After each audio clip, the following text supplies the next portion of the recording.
नमस्कार दोस्तों, मैं वीरेंद्र कुमार गुप्ता एक बार फिर आपका वीकेजी फ्यूजन पर स्वागत करता हूं। वीकेजी फ्यूजन में आज हम आपके लिए लेकर आए हैं सरफेस केमिस्ट्री, और इस सरफेस केमिस्ट्री में चैप्टर 5 है जो हमारे को आज पढ़ना है। यहाँ पर चैप्टर 5 सरफेस केमिस्ट्री है, लेकिन इस पार्ट को पढ़ने से पहले एक कोटेशन आपको ध्यान में रखना है। The key is to keep company only with people who uplift you, whose presence calls forth your best। यानी आपको उन्हीं लोगों की कंपनी रखनी है जो आपको अपलिफ्ट करे, आपको आगे बढ़ने के लिए प्रेरित करे और आपको अपना अच्छे से अच्छा करने के लिए प्रेरित करे। आप अपने कमेंट vkgfusion@gmail.com पर भी हमारे को भेज सकते हैं। इसके अलावा हमारे चैनल को सब्सक्राइब करें, लाइक करें और ज़्यादा से ज़्यादा शेयर करें। बात कर रहे हैं पृष्ठीय रसायन की। पृष्ठीय रसायन जो पार्ट है वो पार्ट 5 है, कक्षा 12 के सिलेबस में है। और पृष्ठीय रसायन पढ़ने की शुरुआत हम सबसे पहले उसके परिचय से करते हैं कि पृष्ठीय रसायन है क्या, इसकी परिभाषा क्या है, पृष्ठीय रसायन में हम किन किन बिंदुओं का अध्ययन करेंगे। तो सबसे पहले अपन पृष्ठीय रसायन की परिभाषा देखते हैं। पृष्ठीय रसायन रसायन विज्ञान की एक शाखा है। देखिए, रसायन विज्ञान की बहुत सारी शाखाएं हैं, जैसे इलेक्ट्रोकेमिस्ट्री जिसको अपन वैद्युत रसायन कहते हैं, वो रसायन विज्ञान की शाखा है। बायोकेमिस्ट्री वह भी रसायन विज्ञान की शाखा है। इसी तरह से केमिकल काइनेटिक्स है, वो भी रसायन विज्ञान की एक शाखा है। तो बहुत सारी शाखाएं हैं, उन्हीं शाखाओं में से एक शाखा है सरफेस केमिस्ट्री या पृष्ठीय रसायन। तो पृष्ठीय रसायन रसायन विज्ञान की एक शाखा है जिसमें हम पदार्थ की पृष्ठ सतह पर होने वाली परिघटनाओं का अध्ययन करते हैं। सिर्फ सतह पर होने वाली परिघटनाओं का अध्ययन इसके अंतर्गत किया जाता है और इसे ही पृष्ठीय रसायन कहा जाता है। तो सिंपल सी परिभाषा अपन देख सकते हैं कि रसायन विज्ञान की वह शाखा जिसमें किसी पदार्थ के पृष्ठ को अपन अंतरा पृष्ठ भी अपन बोल सकते हैं, पर होने वाली परिघटनाओं का अध्ययन किया जाता है, पृष्ठीय रसायन कहलाती है। पृष्ठीय रसायन की परिभाषा तो हो गई, लेकिन पृष्ठीय रसायन में आखिर हम कौन कौन सी घटनाओं का अध्ययन करते हैं, परिघटनाओं का अध्ययन करते हैं। तो उनमें सबसे महत्वपूर्ण घटनाओं में से एक है संक्षारण। संक्षारण होता है जंग लगना।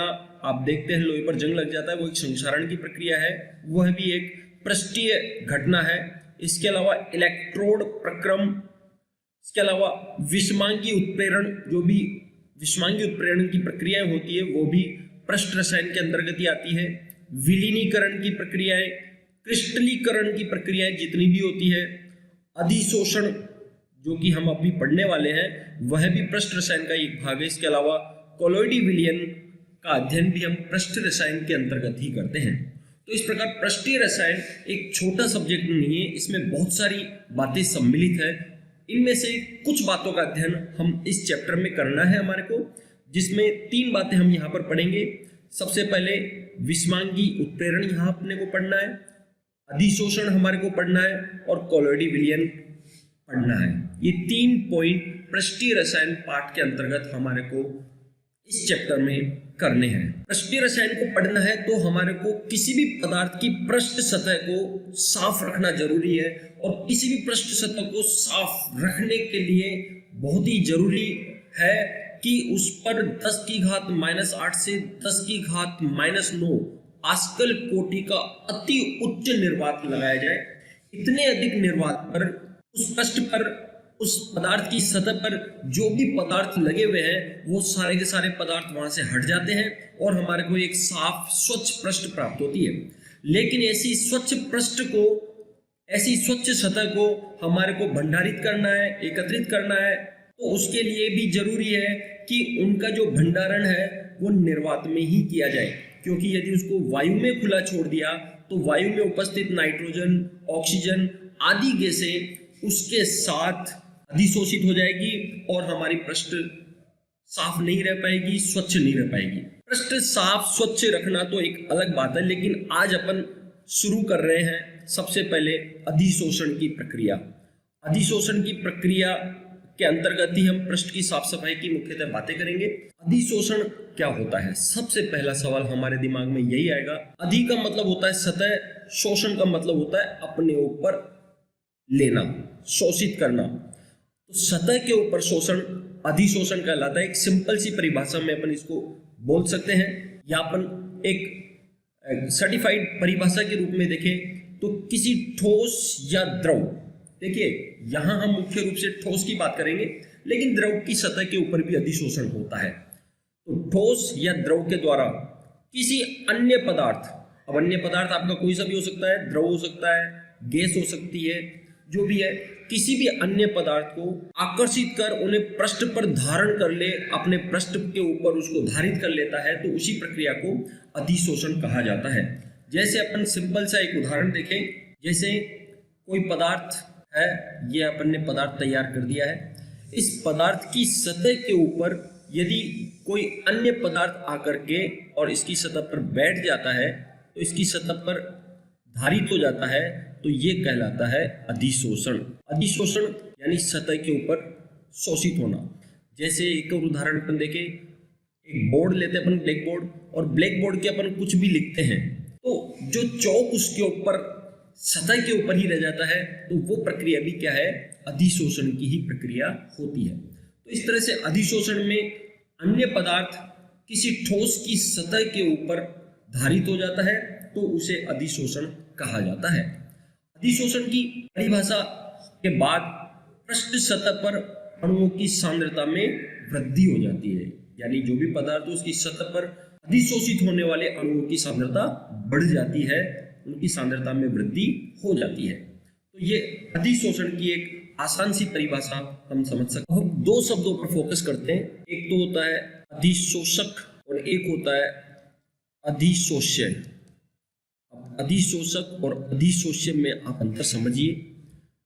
जिसकी सतह के ऊपर अधिशोषण होता है, जैसे मान लीजिए बोर्ड है और बोर्ड की सतह के ऊपर चौक का अधिशोषण होता है, तो जो बोर्ड है वो कहलाएगा अधिशोषक, और जो चौक हम उस बोर्ड के ऊपर चला रहे हैं, जिसका उस बोर्ड के ऊपर अधिशोषण हो रहा है, वो कहलाता है अधिशोष्य। इस प्रकार से अधिशोषक और अधिशोष्य।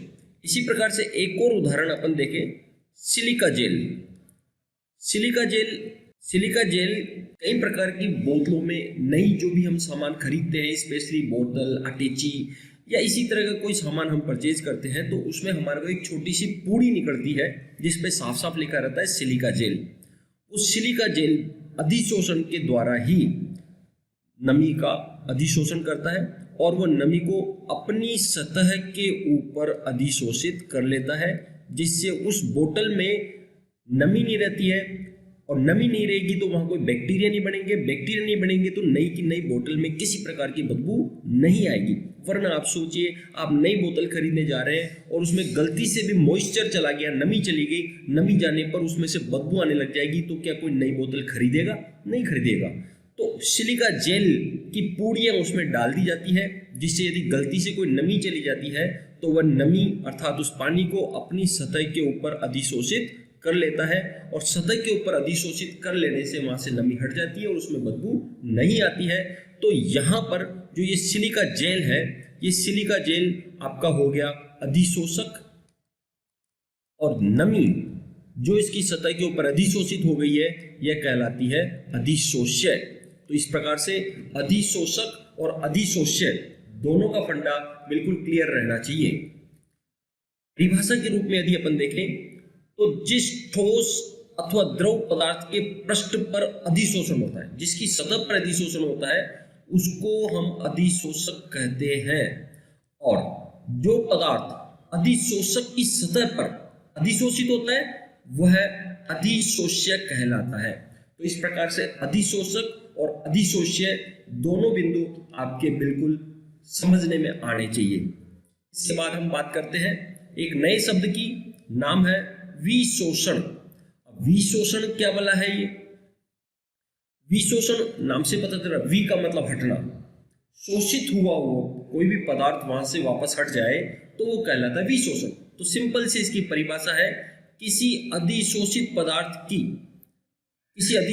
पदार्थ का अधिशोषक की सतह से वापस हट जाना विशोषण कहलाता है। यानी ब्लैक बोर्ड पर अपन ने चौक से लिख दिया, अब डस्टर से उसको अपन ने वापस साफ कर दिया, अर्थात वो क्या कर दिया, अपने विशोषण वहां पर कर दिया है। विशोषण के बाद फिर एक और वर्ड आपको ध्यान में रखना है, ये वर्ड है सक्रिय केंद्र। प्रॉब्लम यह है कि कोई भी सतह पर आकर अधिशोषित क्यों होता है, क्या कारण है कि वो सतह पर आएगा और वहां पर अधिशोषित हो जाएगा। उसका एक सिंपल सा कारण है, क्योंकि उस अधिशोषक की सतह के ऊपर कुछ संयोजकताएं मुक्त रहती है और इन मुक्त संयोजकताओं पर आकर के अधिशोष्य पदार्थ जुड़ जाता है और इस प्रकार से अधिशोषण की प्रक्रिया होती है। परिभाषा के रूप में हम देखें तो जो भी अधिशोषक पदार्थ होता है, उस अधिशोषक पदार्थ की सतह पर वे स्थान जहां पर मुक्त संयोजकताएं होती है, जहां पर मुक्त संयोजकताएं होती है, उन बिंदुओं को नाम दिया गया है सक्रिय केंद्र। अर्थात प्रत्येक अधिशोषक की सतह के ऊपर सक्रिय केंद्र होते हैं जहां पर आकर अधिशोष्य पदार्थ जुड़ जाता है, उससे अटैच हो जाता है। एक और परिभाषा हमारे को ध्यान में रखनी है, वो है अंतरापृष्ठ की। अंतरापृष्ठ वैसे तो अपन ने पढ़ लिया है, लेकिन अधिशोषक के चारों तरफ जहां पर अधिशोष्य पदार्थ एकत्रित हो जाता है, उसकी सतह के ऊपर आ जाता है, तो उस सतह को ही अंतरापृष्ठ के नाम से जाना जाता है। हम बात करते हैं दो प्रकार के अधिशोषण की, एक है धनात्मक अधिशोषण और एक होता है ऋणात्मक अधिशोषण। पॉजिटिव और नेगेटिव एडजॉर्प्शन की बात कर रहे हैं हम, अधिशोषण की बात कर रहे हैं। पॉजिटिव अधिशोषण क्या होता है, धनात्मक अधिशोषण क्या होता है कि जब कोई अधिशोष्य पदार्थ अधिशोषक की सतह के ऊपर बहुत अधिक मात्रा में अधिशोषित हो जाता है, एकत्रित हो जाता है, तो वो कहलाता है धनात्मक अधिशोषण। और इसी प्रकार से यदि अधिशोष्य यानी जिस पदार्थ का अधिशोषण होना है वो अधिशोषक की सतह पर बहुत कम मात्रा में अधिशोषित होती है, बहुत कम मात्रा में सतह पर एकत्रित होती है, तो उसे हम नेगेटिव एडजॉर्प्शन या ऋणात्मक अधिशोषण के नाम से जानते हैं। परिभाषा के रूप में हम इसको बड़ी आसानी से देख सकते हैं। यदि किसी पदार्थ का अधिशोषण अधिशोषक की सतह पर अधिकतम होता है, ज्यादा से ज्यादा सतह पर एकत्रित हो जाता है, तो उसे हम धनात्मक अधिशोषण कहते हैं। और यदि किसी रासायनिक प्रक्रम में अर्थात अधिशोषण की प्रक्रिया में अधिशोष्य का अधिशोषण कम मात्रा में होता है, तो उसे ऋणात्मक अधिशोषण कह दिया जाता है। तो इस प्रकार से धनात्मक अधिशोषण और ऋणात्मक अधिशोषण होता है। चलिए, इसके बाद एक और शब्द का हमारे को ध्यान रखना है, यह है सिर्फ शोषण। शोषण की परिभाषा बड़ी आसान है, सिंपल सी बात ध्यान में रखनी है कि जब किसी प्रक्रम में अधिशोषण और अवशोषण दोनों प्रक्रियाएं एक साथ होती है, तो उसको नाम दिया गया है शोषण। अधिशोषण भी होता है और अवशोषण भी होता है। अब आप समझिए इस चीज को, जैसे अपन एक स्पंज लेते हैं, उस स्पंज को पानी में हम डाल देते हैं, तो पानी उस स्पंज के अंदर चारों तरफ समान रूप से फैल जाता है। वो पानी उस स्पंज में समान रूप से फैल जाता है, तो पानी का उसमें हो गया अवशोषण। ध्यान से समझना, उसमें क्या हो गया, अवशोषण हो गया है। और यदि मान लीजिए वो सिर्फ सतह पर ही रह जाता, पानी अंदर नहीं जाता है, तो वो कहलाता अधिशोषण। तो अवशोषण और अधिशोषण में थोड़ा सा ही अंतर है। अधिशोषण में पदार्थ अधिशोषक की सतह के ऊपर ही रह जाता है, जबकि अवशोषण में पदार्थ अधिशोषक की सतह के अंदर भी चला जाता है। शोषण की प्रक्रिया को हम एक उदाहरण से समझते हैं। हम एक चारकोल ले लेते हैं, ये हमने चारकोल ले लिया है। इस चारकोल को हमने हाइड्रोजन के अंदर डाल दिया है, हाइड्रोजन गैस के अंदर डाल दिया है। तो प्रारंभ में तो हाइड्रोजन जो गैस है वो इस चारकोल की सतह के ऊपर अधिशोषित होती है और कंप्लीटली इसकी सतह पर अधिशोषित हो जाएगी, लेकिन कुछ समय के पश्चात जब ये अधिशोषण हो जाता है, उसके पश्चात धीरे धीरे ये हाइड्रोजन के जो अणु है ये चारकोल के अंदर की तरफ विस्तृत होने लग जाते हैं। अब चारकोल के अंदर विस्तृत होने लग जाते हैं, तो इसका मतलब अब ये प्रक्रिया होने लग गई अवशोषण वाली। यानी पहले तो हुआ अधिशोषण और कुछ समय के पश्चात जब विसरण चालू हो गया तो प्रक्रिया शुरू हो गई अवशोषण की। तो इस तरह से चारकोल की सतह पर हाइड्रोजन का शोषण होता है, क्योंकि पहले अधिशोषण होता है, फिर कुछ समय के पश्चात अवशोषण भी चालू हो जाता है। इसीलिए हम इसको एक सिंपल वर्ड में बोल सकते हैं कि यहाँ पर शोषण होता है। इसी प्रकार से हम देखें कि कोई भी कपड़ों के रेशे है, कपड़ों के रेशों को जब रंजक के अंदर डाला जाता है, रंजक बोले तो रंग के अंदर डाला जाता है, रंग के अंदर डालने पर पहले तो जो रंजक है वो उन रेशों की सतह के ऊपर ही एकत्रित हो जाते हैं और सतह पर रंग प्रदान करते हैं। कुछ समय के पश्चात जब रेशों को रंग के अंदर, रंजक के अंदर पड़े रहने दिया जाता है तो फिर वो रंजक के कण रेशों के अंदर विस्तृत होने लग जाते हैं और इस प्रकार से पूरा रेशा अंदर और बाहर से चारों तरफ से एक ही रंग का हो जाता है। अर्थात यहाँ पर भी अधिशोषण भी होता है और अवशोषण भी होता है, इसीलिए ये प्रक्रिया भी कहलाती है शोषण की। हम देख सकते हैं कि जैसे उदाहरण के रूप में हम देख रहे हैं, हाइड्रोजन गैस पहले चारकोल की सतह पर अधिशोषित होती है, फिर कुछ समय के पश्चात यह आंतरिक सतह में विस्तृत हो जाती है। इसी प्रकार से दूसरा उदाहरण है रंजक। पहले यह रेशों की सतह पर अधिशोषित होता है और फिर रेशा के द्वारा उस रंजक का अवशोषण कर लिया जाता है। तो ये दोनों घटनाक्रम शोषण के उदाहरण है। अब हम बात करते हैं अवशोषण की। अवशोषण की प्रक्रिया आप दैनिक जीवन में देखते हैं और अपन ने बात भी कर ली है कि जब कोई पदार्थ किसी ठोस या द्रव में प्रवेश करके और उसमें समान रूप से फैल जाता है तो उस प्रक्रिया को ही अवशोषण कहा जाता है। दैनिक जीवन में ऐसे बहुत सारे उदाहरण अवशोषण के हमारे को देखने को मिलते हैं। जैसे एक सिंपल सा उदाहरण हम देख लें, रसगुल्ले। रसगुल्ले आप सब खाते हैं, बड़े चाव से, मुंह में पानी आ जाता है। रसगुल्ले चाशनी बनती है, चाशनी के अंदर पड़े रहते हैं, तो आप देखते हो उस रसगुल्ले में समान रूप से अंदर पूरे चारों तरफ से चाशनी भरी हुई रहती है, यानी रसगुल्ले के अंदर चाशनी का अवशोषण होता है। इसी प्रकार से गुलाब जामुन भी हम ले सकते हैं, यह भी एक अवशोषण का अच्छा उदाहरण है। इसके अलावा मैंने बात की अभी कुछ समय पहले, स्पंज आपने देखा होगा, गद्दे जिसको अपन सामान्य भाषा में बोलते हैं, उस स्पंज को हम पानी में डाल देते हैं तो पानी उसमें समान रूप से अंदर की तरफ पहुंच जाता है, वह प्रक्रिया भी अवशोषण की होती है। इसी प्रकार से एक छोटा सा उदाहरण हम चौक का ले सकते हैं।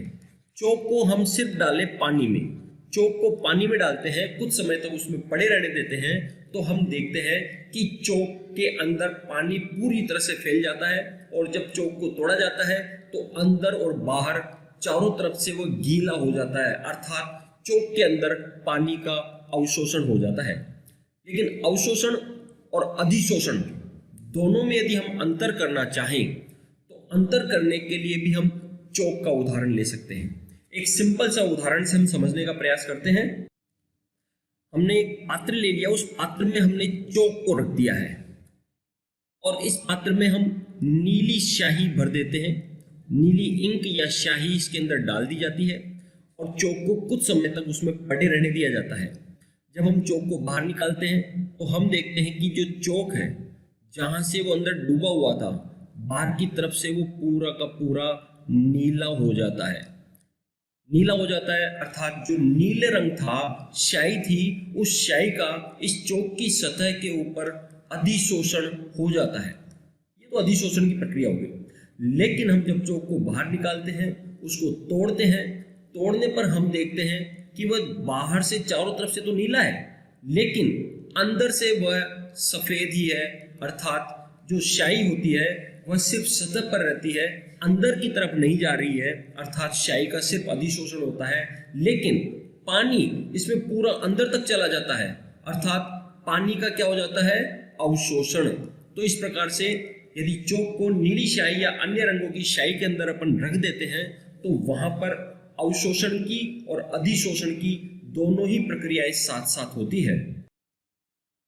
अब हम अधिशोषण और अवशोषण में अंतर करते हैं कि अधिशोषण और अवशोषण में अंतर क्या है। वैसे तो आप समझ ही गए होंगे कि जो अधिशोषण होता है यह घटना केवल सतह के ऊपर होती है, पृष्ठ के ऊपर होती है, जबकि जो अवशोषण की घटना होती है वो स्थूल में होती है। स्थूल का मतलब अंदर की तरफ होती है, जहां समान रूप से अधिशोष्य का वितरण हो जाता है।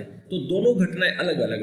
अधिशोषण की घटना पृष्ठीय घटना है, जबकि अवशोषण की घटना स्थूल घटना है। पहला अंतर। दूसरा अंतर हम समझें कि अधिशोषण में जो अधिशोष्य है उसकी सांद्रता केवल और केवल पृष्ठ पर ही बढ़ती है, अंदर की तरफ नहीं जाती। अधिशोष्य सिर्फ सतह पर ही रहता है, पृष्ठ पर ही रहता है, अर्थात ये एक पृष्ठीय प्रक्रिया है।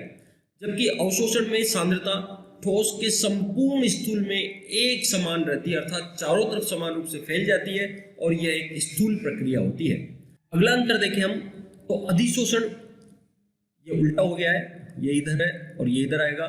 यानी जो अधिशोषण है वह प्रारंभ में तीव्र गति से होता है, किंतु बाद में यह मंद हो जाता है। जबकि जो अवशोषण की प्रक्रिया है वह समान गति से होती रहती है।